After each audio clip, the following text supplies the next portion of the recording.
Good morning. My name is Kate, and I will be your conference facilitator today. At this time, I would like to welcome everyone to the Granite Construction Incorporated Investor Relations Fourth Quarter 2020 conference call. This call is being recorded. All lines have been placed on mute to prevent any background noise. After the speaker's remarks, there will be a question and answer period.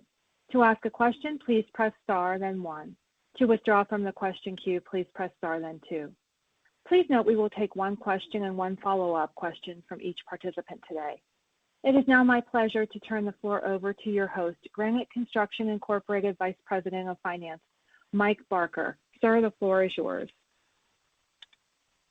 Good morning, and thank you for joining us. I'm pleased to be here today with Granite Construction Incorporated President Kyle Larkin and Executive Vice President and Chief Financial Officer Lisa Curtis. Please note that today's earnings presentation will be available on the Events and Presentations page of Granite's Investor Relations website. We begin today with an overview of the company's safe harbor language. Some of the discussion today may include forward-looking statements within the meaning of the Private Securities Litigation Reform Act of 1995.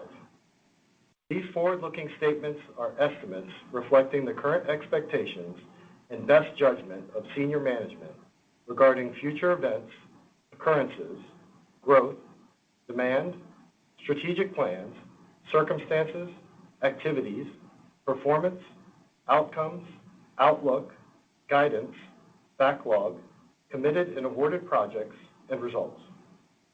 Actual results could differ materially from the statements made today. Please refer to Granite's most recent 10-K and 10-Q filings for a more complete description of risk factors that could affect these forward-looking statements. The company assumes no obligation to update forward-looking statements, whether they are results of new information, future events, or otherwise, except as required by law. Certain non-GAAP measures may be discussed during today's call and from time to time by the company's executives. These include, but are not limited to, adjusted EBITDA margin, adjusted net income or loss, and adjusted earnings or loss per share. Please note that some metrics may reference or exclude non-recurring acquisition-related expenses, non-recurring legal and accounting investigation costs, and non-cash impairment charges.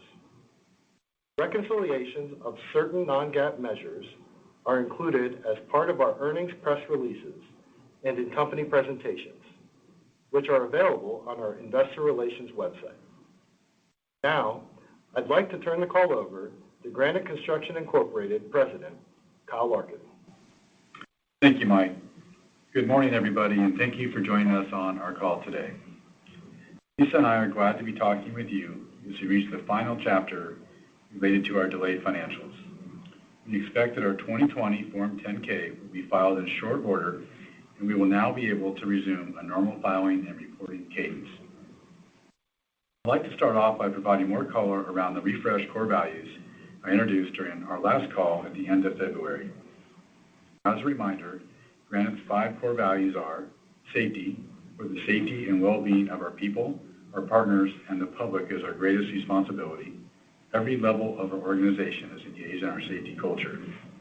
Integrity, where we operate with integrity and the highest ethical standards. We know and do what is right, and we are expected to speak up when something is not right. Excellence, where we strive for a high-performance culture of continuous improvement, innovation, and quality in all aspects of our work. We always perform and deliver our work the right way for our stakeholders. Inclusion, where we value and respect a workforce diverse in perspective, experience, knowledge, and culture. We are committed to an inclusive environment where everyone feels equally valued and welcome. And sustainability, where together we build a better future by integrating values of social responsibility, environmental stewardship, and dependable governance to deliver enduring economic value. Our core values guide us in our day-to-day operations and serve as the foundation of our cultural reinvigoration. Before I move to discussing our segments, I would like to discuss Granite's commitment to sustainability. Sustainability at Granite is not a new concept, and our decision to include sustainability as a new core value was a natural progression to the actions we have been taking as a company. We have a long history of operating responsibly and have been reporting on sustainability for a decade. In the last 2 years, we have made a lot of progress in our sustainability program, including completing our first materiality assessment. As part of our assessment, we engage stakeholders directly to better understand their expectations and priorities around sustainability. With a better understanding of our stakeholders' priorities, we built new strategic foundations for sustainability at Granite. Our 4 strategic foundations are social responsibility, environmental stewardship, sustainable economics, and dependable governance.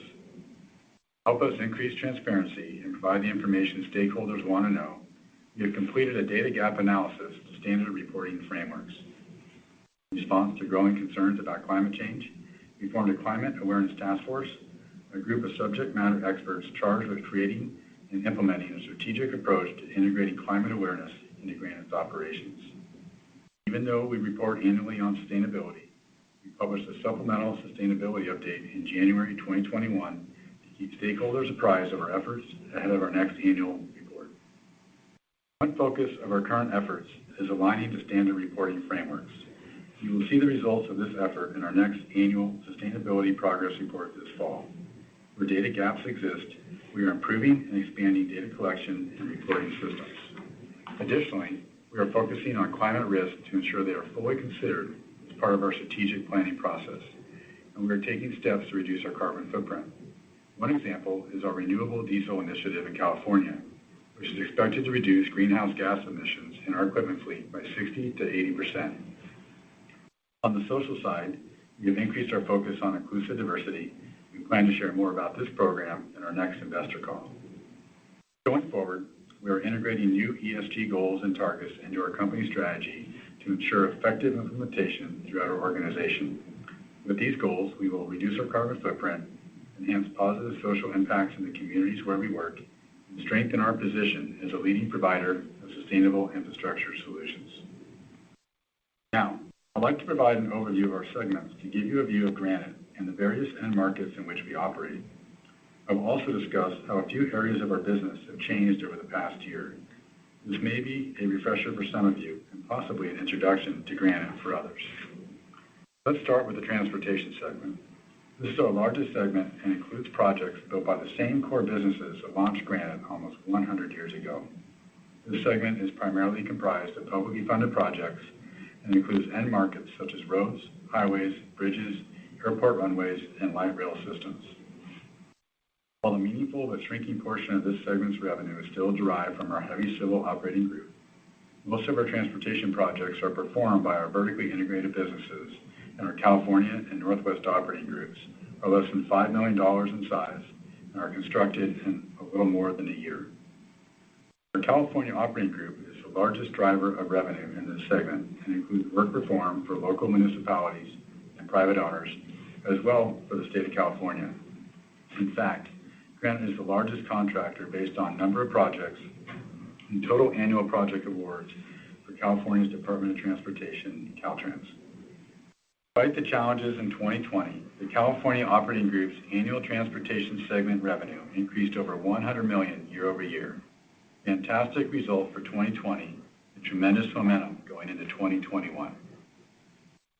Our Northwest operating group is also a significant driver of revenue in our transportation segment, with its primary operations in Alaska, Arizona, Nevada, Utah, and Washington, as well as in certain neighboring states. While the Northwest operating group was more significantly impacted by the unprecedented challenges of 2020, the group's transportation segment performance in 2020 was still very strong, with over $518 million in revenue. And lastly, our civil transportation business in the Midwestern states of Illinois, Indiana, and Wisconsin has grown 66% since 2018 to over $140 million in annual transportation segment revenue in 2020. I look forward to continued growth in this business in 2021 and beyond. So let me dive a little deeper into the heavy civil operating group. Traditionally, the group's projects in the transportation segment have typically been either bid-build or design-build procurement contracts with longer durations. And historically, these projects were very large and complex, where there was often limited design visibility at the time of bid. We now refer to these types of projects as our old risk portfolio. While we still pursue design build and build opportunities when they meet our revised project selection risk criteria and when we are able to appropriately price the project risk. We are also actively focused on increasing our portfolio of best value procurement work, such as construction management, general contractor, or CMGC projects. Best value procurement work is beneficial for the owner and the contractor. In best value procurement projects, we work together with the owners to mitigate overall project risk during the design process, which subsequently also reduces the likelihood of disputes and claims. Lettings for best value procurement work have grown steadily over the last 2 years and now comprise $1.5 billion of the $3.2 billion year-end 2020 Transportation Segment Committed and Awarded Projects, or CAP. Since year-end 2018, the amount of best value procurement work in our transportation CAP almost doubled. We expect best value procurement work to continue to grow in our transportation CAP as the Heavy Civil Operating Group rebuilds its portfolio over the next 1 to 2 years. Our Heavy Civil Group teams have made substantial progress over the past year. However, these challenging projects continue to weigh on the results of the transportation segment and dampen the exceptional performance across our other operating groups. With regards to the transportation segment funding, we are encouraged by the public funding environment at the federal, state, and local levels. While we wait optimistically for the federal government to align around an infrastructure bill this year, the 1-year extension of the FAST Act and $13.6 billion infusion to the Highway Trust Fund for 2021 construction programs provide support for projects across the country. Also, the December 2020 and March 2021 coronavirus relief bills provide state governments with additional funding for infrastructure projects. In California, our top revenue-generating state, SB 1 continues to be a significant driver of funding, with annual spending expected to average $6.2 billion from 2021 to 2027, a 44% increase over the average annual spending since SB 1's adoption. Overall, I believe our teams are poised to capitalize on the many outstanding transportation opportunities in all of our markets, and I believe the transportation segment will continue to be the primary driver of profitability and cash flow for Granite in the future. Next, turning to our water segment, work in this segment is performed by all of our operating groups and includes end markets such as water transmission and delivery, safety enhancements for dams, locks and reservoirs, and canal lining. 2 businesses within our Water and Mineral Services operating group are dedicated to the water segment and are the primary drivers of revenue. These businesses are Granite Inliner, which is a leader in trenchless and pipe rehabilitation services with operations primarily located in the Midwest, supplemented by additional operations across the Southeast, East, and Canada, and Water Resources, one of the largest water well drilling businesses in the country, which also focuses on pump sales and service, well rehabilitation, and water treatment services nationwide. In 2020, these 2 businesses generated approximately 80% of the total water segment revenue. Their work comprises over 80% of water segment CAP as of end of the year. As we discussed on our last call, the water segment results were disproportionately impacted during 2020 by the COVID-19 pandemic due to work stoppages and delays in lettings. While the pandemic depressed spending on water supply and maintenance during 2020, we are encouraged by a recovery we saw late in the year and into 2021. We entered 2021 with over $300 million of water CAP and momentum from a solid fourth quarter and recovery from the pandemic. We're also seeing funding support for water-related construction, in part through the Water Resources Development Act, which authorized nearly $10 billion in spending on waterway projects nationwide. I look forward to our teams taking advantage of the significant opportunities ahead of us and continue revenue growth in 2021. Moving on to the specialty segment, types of projects in this segment include site development work for a variety of private and public clients, including global technology companies, commercial builders, and electrical utility operators, tunnel construction, military facility construction and maintenance, renewable power generation facilities installation, infrastructure construction, reclamation, and performance of mineral exploration services for the mining, oil, and gas industries. As you can see, the specialty segment includes revenue generated from a very diverse set of capabilities and end markets, which complement Granite's core competencies. All of our operating groups contribute to this segment with significant growth in 2020 coming from the California and federal operating groups. While projects in the specialty segment are primarily publicly funded, there is a significant amount of work privately funded as well. We have been successful in growing revenue in this segment by strengthening relationships with clients, demonstrating our capabilities and experience in horizontal building projects, and continuously performing above client expectations. The end markets in the specialty segment are emerging and growing, whether it's site development work for industrial, commercial, or residential builders, expansion of renewable energy facilities, or partnering with the United States military. Granite has demonstrated its capabilities and the added value that we provide. I expect that segment revenue will continue to grow, and we will build upon the record specialty segment cap in 2021. Finally, I want to discuss our materials segment. Our construction materials business is a stable driver of profitability, and it is the foundation of our vertically integrated business. Construction materials revenue primarily consists of sales of asphalt and sales of aggregate for use in the manufacturing of asphalt and ready-mix concrete and for use as base rock. Approximately 60% of our total annual internal and external materials revenue is generated through sales of asphalt, while 30% is comprised of aggregate sales. We have materials assets in each of our vertically integrated markets, which we believe provide us with a competitive advantage by having a reliable, cost-efficient supply of high-quality aggregates. Over the last 2 years, we have strategically invested in our materials assets and increased our permanent aggregate reserves by over 125 million tons. We are continually evaluating opportunities to strategically expand and strengthen our footprint and expect to continue to do so in 2021, primarily through capital expenditures. During 2020, despite the ongoing pandemic, we saw overall strong demand in materials led by our California operating group. Across the company, aggregate sales volumes were up year over year by 12%, with asphalt sales volumes up over 6%. As of December 31st, 2020, construction materials orders are up 34% year over year. As we move into 2021, demand in our markets for construction materials, both from internal construction projects and from external customers, remains strong. Going into 2021, I am pleased with our overall cap position of $4.2 billion. We continue to pursue end market diversification to maximize opportunities for our businesses. While transportation is our primary segment, we are investing in growing our specialty and water segments, adding further diversity mix to our overall portfolio. We are focused on achieving a well-balanced risk profile. While we are not yet where we want to be, we have made progress in a short amount of time. In 2021, we will continue this transformation as we add more projects to CAP to meet our new project selection criteria. Finally, as we move into 2021, our CAP portfolio is more evenly distributed across our operating groups. We have the right approach in pursuing opportunities and are following that approach in the right markets. With that, I'm going to turn it over to Lisa to discuss our financial results. Lisa?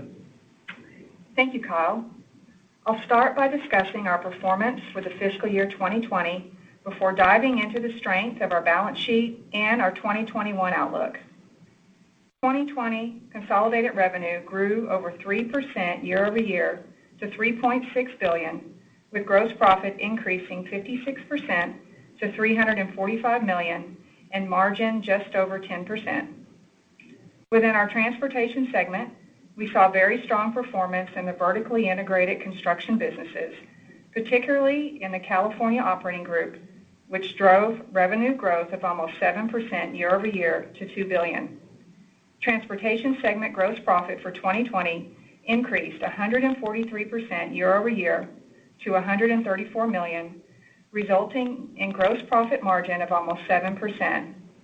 Although losses in the heavy civil operating group old risk portfolio decreased in 2020, these projects impacted gross profit margin significantly and dampened the strong performance by the California and Northwest operating groups. In our water segment, 2020 revenue was impacted by the pandemic and decreased $28 million year over year, though we did see improvements in the fourth quarter. However, despite the revenue decline, segment gross profit for 2020 increased 82% year over year to $54 million, resulting in gross profit margin of just over 12%. This increase was a result of both improved project performance in 2020 and not repeated project write-downs in 2019, all partially offset by the impact of the pandemic during the first 3 quarters of 2020. Moving on to the specialty segment, 2020 revenue was mostly flat compared to the prior year at $723 million. Segment gross profit for 2020 increased over 6% year over year to $92 million, resulting in a gross profit margin of almost 13%.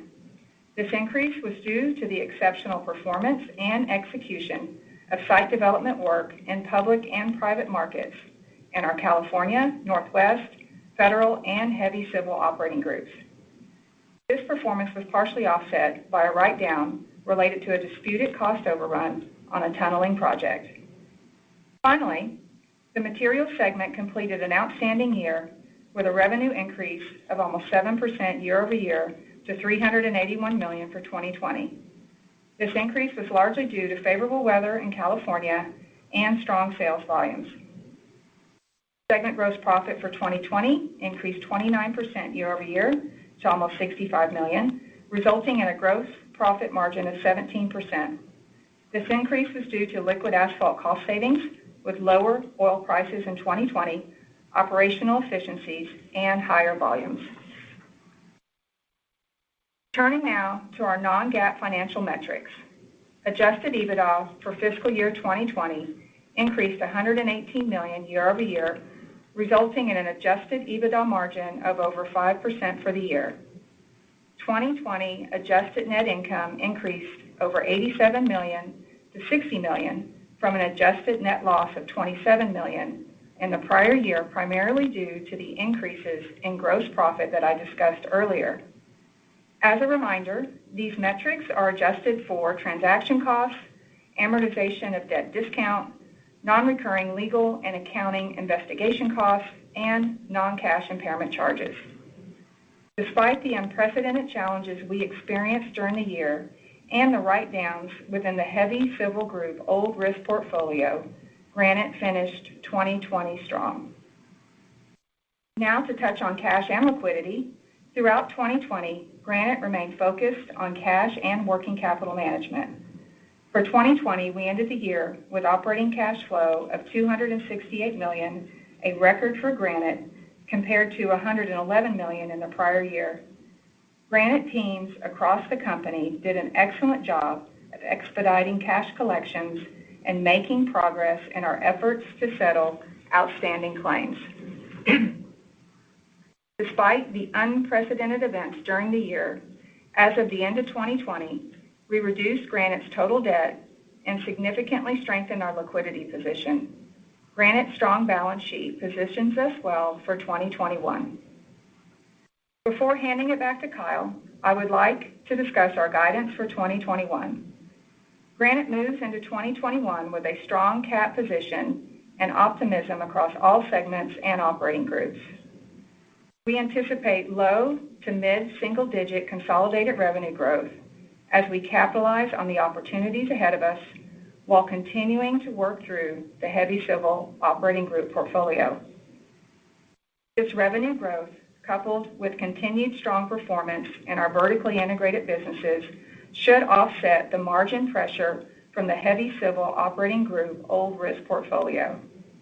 To give you a sense of the cadence around project completion in this portfolio, as of the end of 2020, the heavy civil operating group's backlog was just over $1.1 billion, of which a little less than $700 million consists of projects in the old risk portfolio.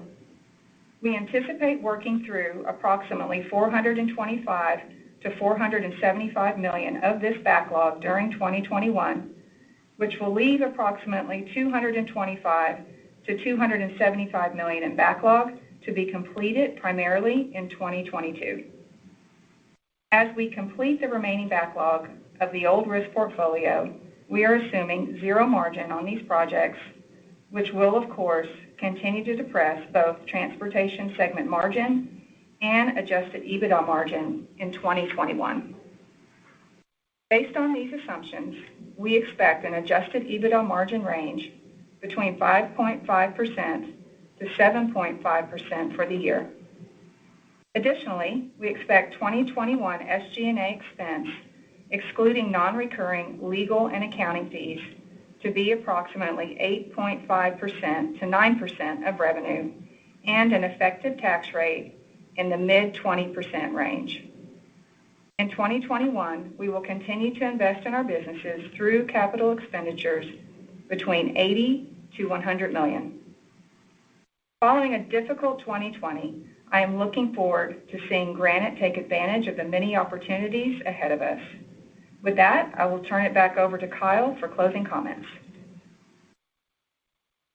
Thanks, Lisa. Let me close with the following points. The expected filing of our Form 10-K for 2020.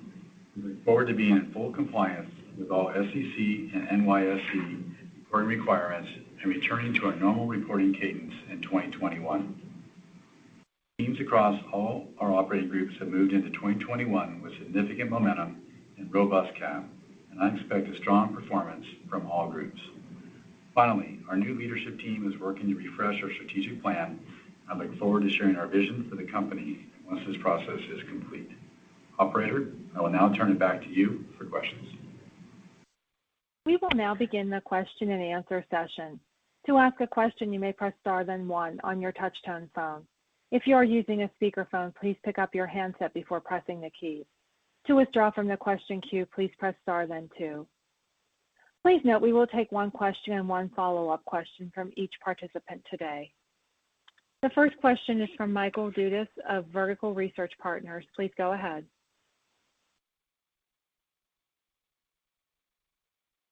Good morning, gentlemen. Lisa? Hey, Mike. Good morning. Good morning. Good morning. First question for Kyle. As you look through 2021, as you break it down by segment, how do we think about margin performance, bidding competitiveness on the business you need to book in 2021, given that you already got one quarter likely in the books as of this week? So looking at 2020 as a base for gross profit margins in each segment, what are some of the dynamics that'll drive that moving forward? Now, you did discuss on the transportation side the zero profit margins, but is there any more normalization or any trends that we should look at as we run through our model? Yeah, thanks, Mike. So I think I'd first refer you back to the guidance, I think just in general, in terms of where we see the company going, in 2021 overall. But from a funding perspective, I think maybe I'll start there. Obviously, last year with the FAST tax extension, that's going to keep funding relatively flat on the transportation side. Then we had relief bills that came out, one in December, one in March. And so the one in December really earmarked about $1.5 billion to states where Granite has BI businesses. So we think that's going to have a nice uplift for us in 2021, perhaps a little bit later, mid to late year. And then we're optimistic still that we're going to get a federal package passed sometime later this year that will allow us to see opportunities late 21 into 2022. You mentioned that we're already into 2-3 months into 2021. I think from a bidding perspective, we're actually seeing today across all of our businesses improved bidding in terms of the amount of work that's out there to bid. So we're kind of back to pre-pandemic levels for sure. And then if we look at bookings, we're well ahead of where we thought we'd be actually in terms of bookings for the first 2 months in 2021. Terrific. Thank you for that. And for my follow-up for Lisa, obviously terrific performance on operating cash generation this year. How does that translate into 2021 relative to working capital use and requirements as the business grows relative to collections, and maybe what's remaining that's outstanding that you might expect could come through into 2021? So when you look at the 268 of 2020, how does that reflect towards looking at a more normalized basis into 21? Okay, yeah, thank you, Mike. So, going into 2021, we basically intend to stay on course with what we've been doing. As a reminder, we have our capital allocation strategy, which consists of primarily 4 areas. One is to invest back in the business, through organic growth. The next is, from an M&A perspective, where it makes sense expanding strategically. Additionally, share repurchases, and then lastly for dividends. Through 2020, we were able to maintain our dividend, where a lot of companies, did suspend it for various reasons.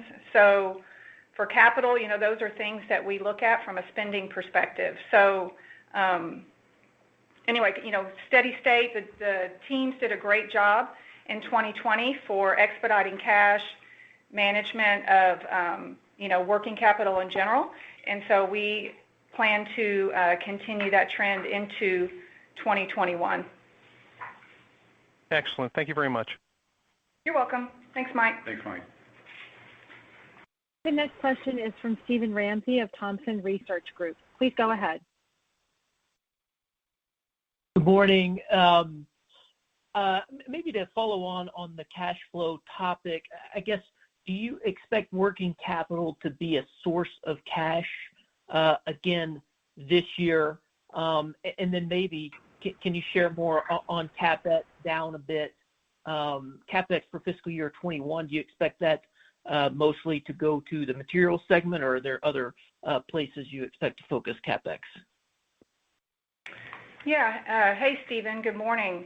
So, yes, we anticipate for 2021 carrying forward with what we did in 2020 from an operating cash perspective.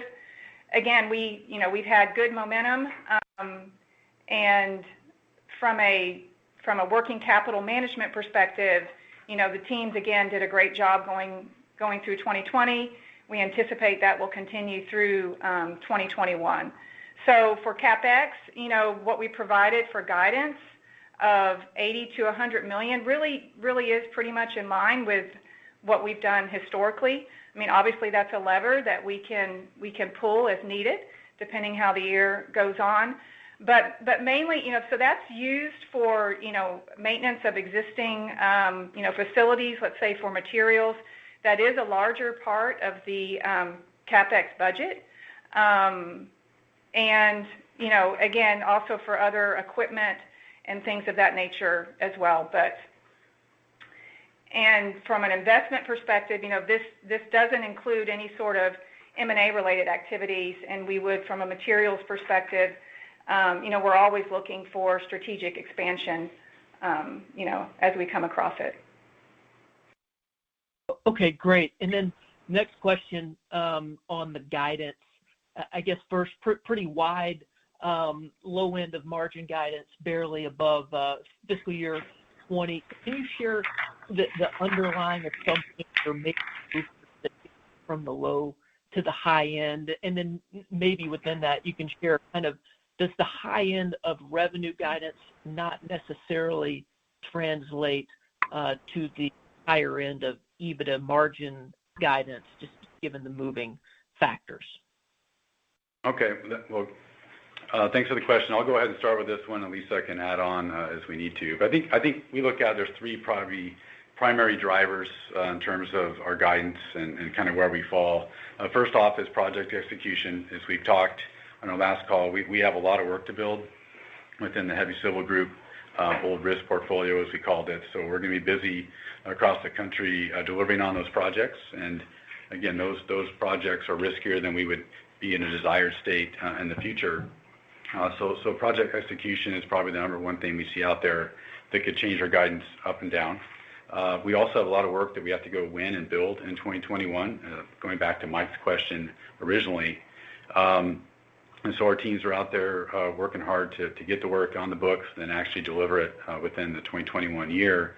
And then the third piece is just weather. Obviously, weather has a big impact on our business, primarily in Q1 and Q4. And so we'll have a little bit more visibility into where we're going to end up from a weather perspective as the year progresses. So those are kind of the three primary drivers around our guidance. And I think just adding on, there's still some lingering issues with some of the pandemic. We're not through the pandemic, but I would say that's still hanging out there, and we'll see where that goes. Yeah, and Stephen, also for us, we have weather. It can be a big contributing factor one way or another, for how performance goes throughout the year.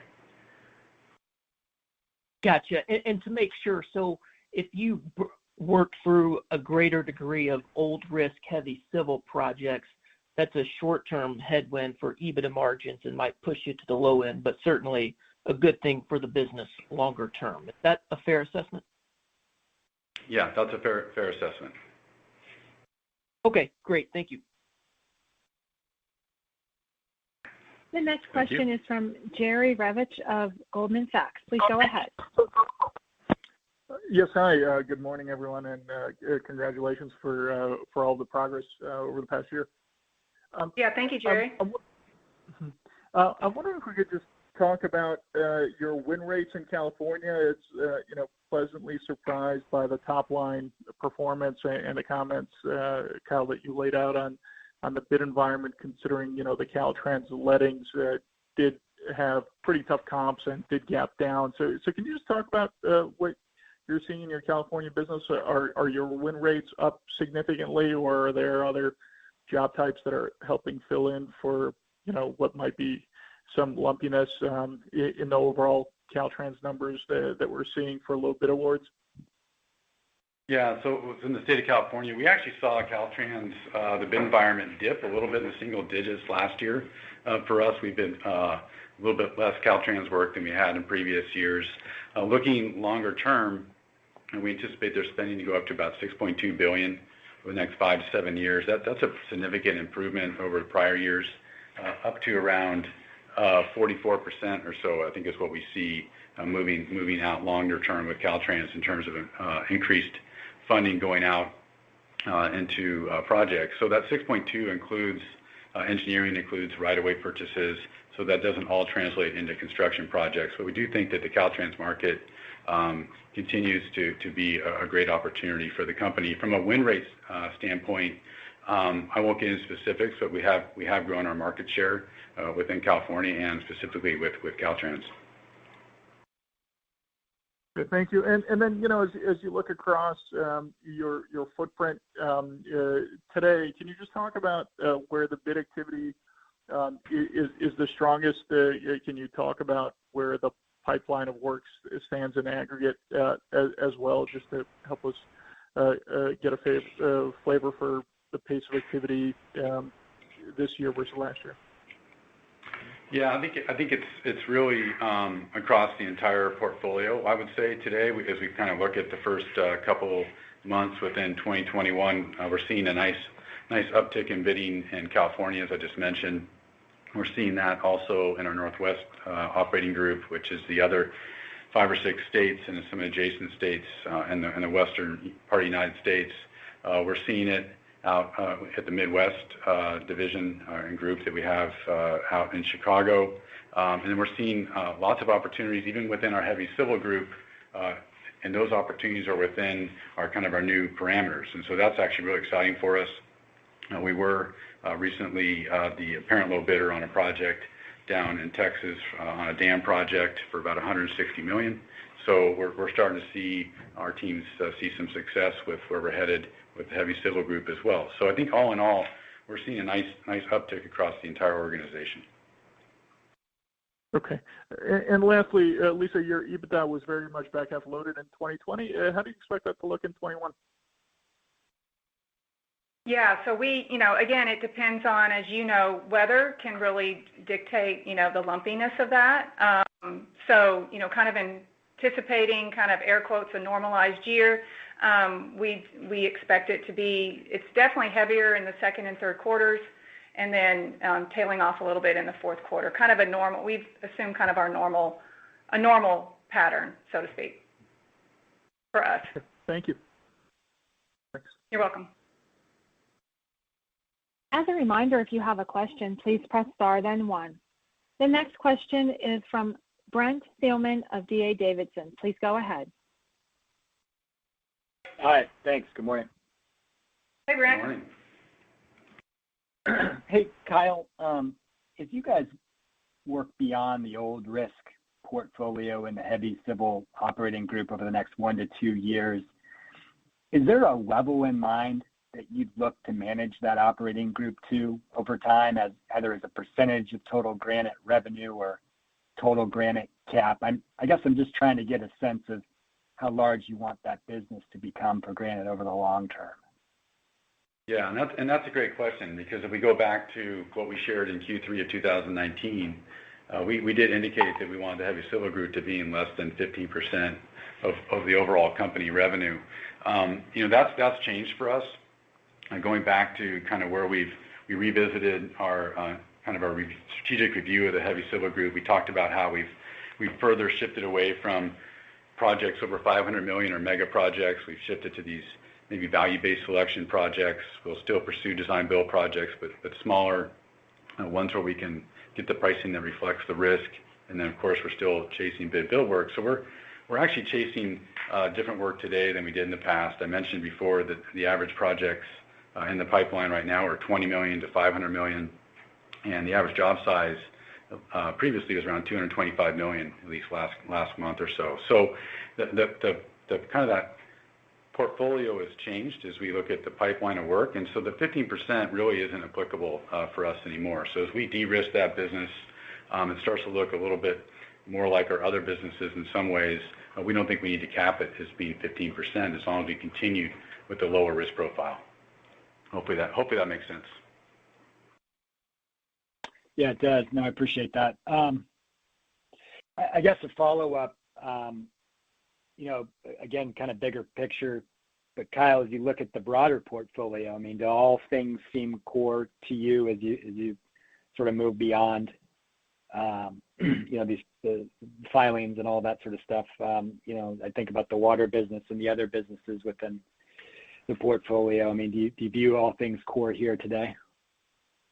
Yeah, I think we look at our business today as being core. I mean, we've come a long ways, certainly within the heavy civil group, and as we continue to de-risk that part of our portfolio. But I think our teams are doing a fantastic job of continuing to work through the projects that we have, and I think they're doing a really nice job of transforming that business for us as we move it forward. And I think once we get the old work burned off and we move the business forward, I think we're going to be very pleased.